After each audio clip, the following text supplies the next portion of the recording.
Matthew Henry's Commentary on the Whole Bible.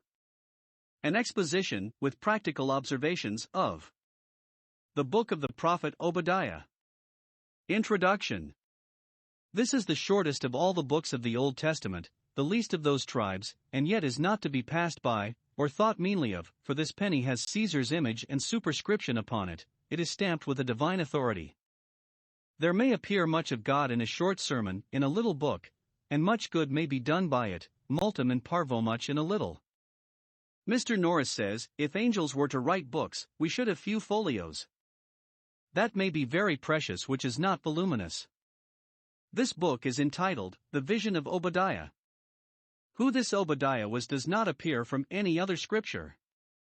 Some of the ancients imagined him to be the same with that Obadiah that was steward to Ahab's household, 1 Kings 18 verse 3, and, if so, he that hid and fed the prophets had indeed a prophet's reward, when he was himself made a prophet. But that is a conjecture which has no ground. This Obadiah, it is probable, was of a later date. Some think contemporary with Hosea, Joel, and Amos. Others think he lived about the time of the destruction of Jerusalem, when the children of Edom so barbarously triumphed in that destruction. However, what he wrote was what he saw. It is his vision. Probably there was much more which he was divinely inspired to speak, but this is all he was inspired to write, and all he writes is concerning Edom. It is a foolish fancy of some of the Jews that because he prophesies only concerning Edom, he was himself an Edomite by birth, but a proselyte to the Jewish religion.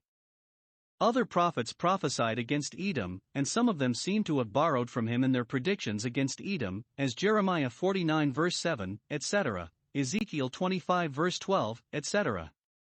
Out of the mouth of these 2 or 3 witnesses every word will be established.